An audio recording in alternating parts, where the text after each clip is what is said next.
Hello, I'm one of the best players of this game. I'm gonna tell you what items to pick up and what unit to put them on.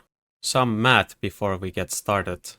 If you have two percentage-based buffs, they are additive. So, for example, in this example, we have the assault mode on the marksman and we equip a heavy armor on it. And as you can see, the total becomes 570% increase, so the value of the heavy armor is completely wasted on this unit. Another thing is that most damage items affect the unit technology. For example, Fortress Anti-Air or Ground Cannon both, those techs are affected by, for example, plus 50% damage. So that's something to keep in mind. Okay, let's go to the items. Absorption module. This is a very powerful item if you have already the correct units. If you don't, it's kind of crap and you don't wanna go into a certain unit because you find this item. So one of the best targets, I think, or there's multiple, like Raid is pretty good because most of the Raid games will evolve into Raid mirrors, and then this item is crazy in that situation. Also, usually the enemy tries to counter your raids with aerial spec marksman, and if you have a leveled raid with this item, it can out-heal the damage. Same thing happens with the overlord, because you have the availability to go mothership. Usually the enemy has aerial spec mustangs or just mustangs against your boats. And if you have a level 2 boat with this item with ground cannon, it will out-heal the mustang. So it's pretty powerful. Typhoon is a great target also because it has high health and it's shooting constantly, so it constantly heals. Like a level 3 Typhoon with this item is crazy. It's also very good with melting point, especially with the multi-beam melter. Because with the melting point, for example, it's you wanna go range and EMP. There's a lot of technologies you want.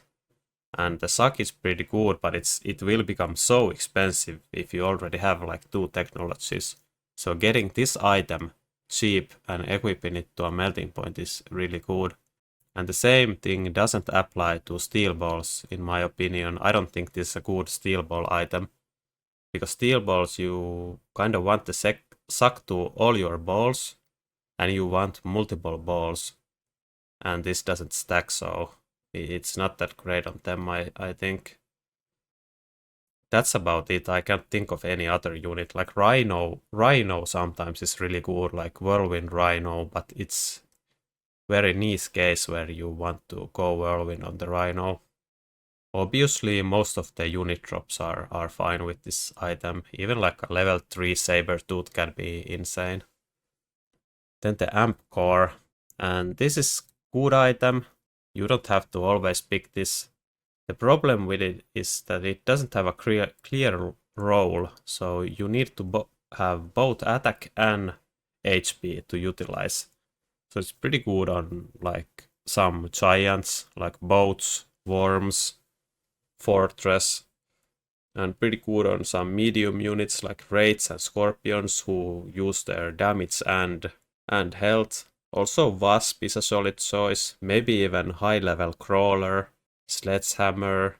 It's not that good on steel balls, but steel balls in general benefit a lot from the health, so picking this up for steel ball, even though the attack is not that important, it's still pretty good. Then the anti-interference module, so this will block EMP, block the hacker, and block the tower debuff. So it's pretty good on some base race situations, but I usually pick this just to block EMP. So it's sometimes very good if the enemy is going like a melting point, or if you think the game is gonna go into melting point mirror where the EMP technology is very critical. So you can pick it beforehand if you understand where the game is going. It's cheap, it's pretty good on very niche situations. Not a good item in general. Then the barrier is crazy. Keep in mind that if I remember correctly, the normal shield is 40k or 45k. The fortress barrier, I think it's like 36k. But this is 60k, which is insane. And it's obviously very good with giant specialist because you can go just any giant and equip this instantly. But it's also good on other specialists because there's always giants from the free unit drops, right? So if you know the unit drops are coming on the next turn, then you can pick this. If you don't know how the unit drop works, by the way, I have a unit drop guide on this channel, go check it out. Then the deployment module. I think this item might be really hard to use for newer players, but it's really strong. It's an aggressive or defensive item, like you can create a lot of problems for the enemy by moving your starting steel balls around, moving like a phoenix around, moving whatever around. It's very strong. Or you can develop flanks pretty easily, then like put 2 units on the flank, other one with the deployment module, then sell the other one, put the module on the other one and move it out. You can do a lot of stuff with this.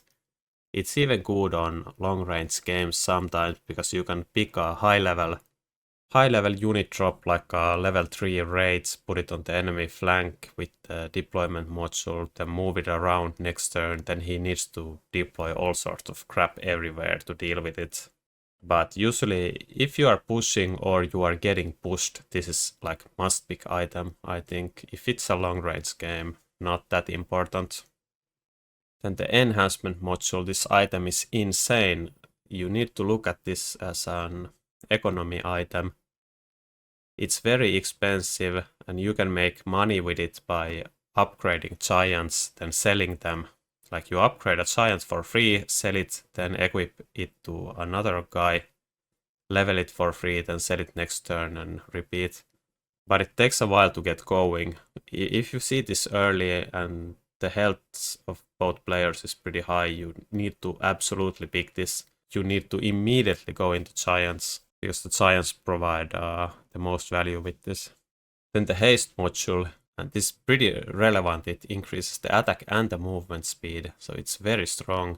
Usually it's pretty good early on with, for example, Vulcan, Mustang, and it's insane with jump drive wasps because they are so fast and kill the tower instantly.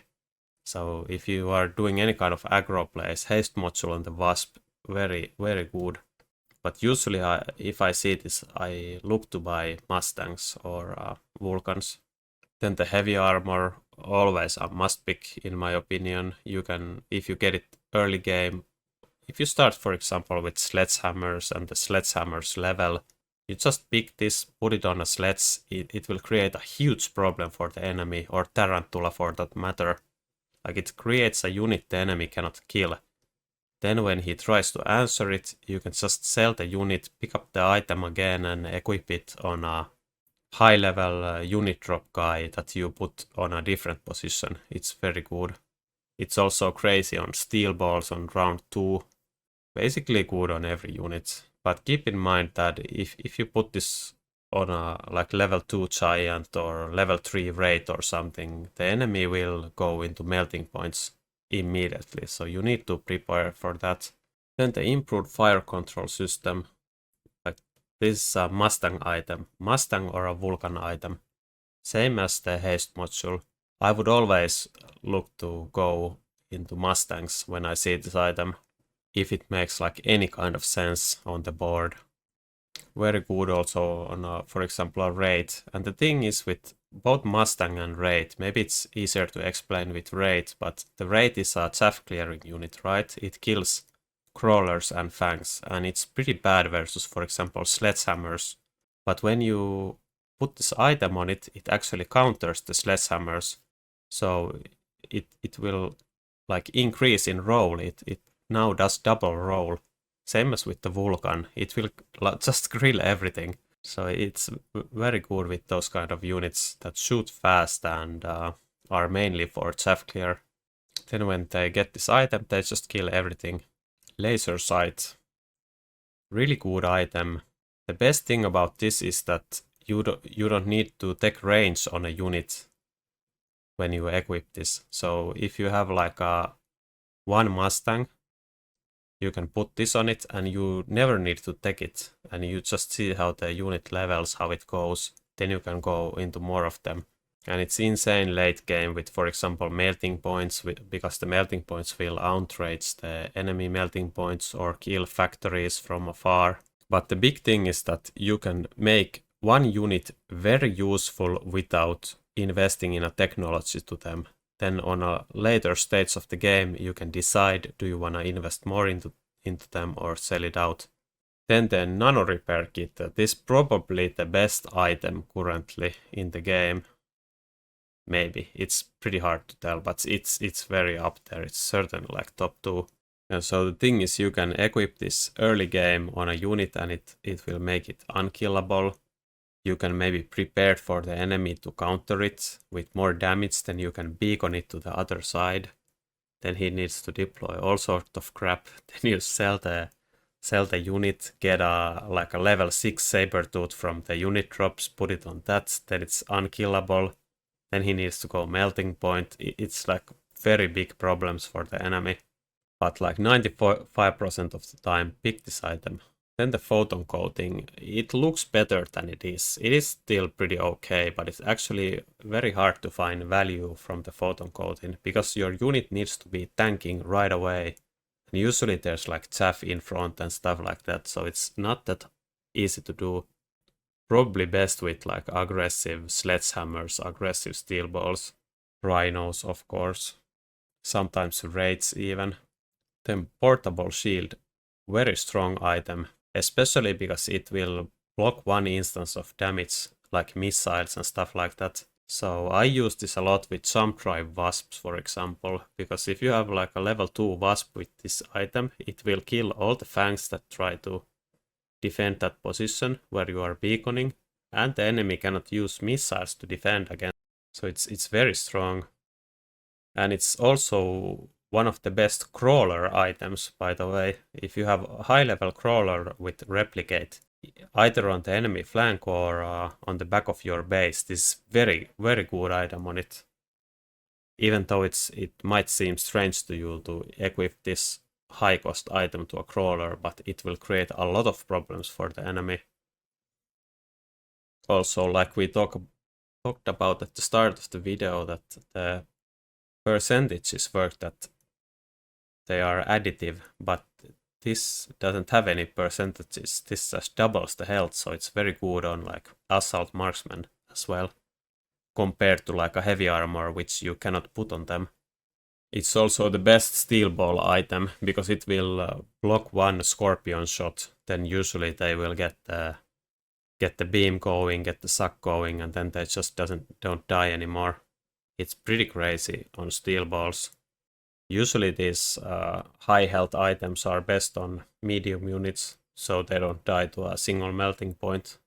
But when you are equipping these kind of items on a single squad guys, you need to you need to evaluate how the enemy is trying to counter you. Like, is this good on a raid? It's very good on a raid if the enemy is countering your raid with, for example, a Farseer or aerial spec marksman.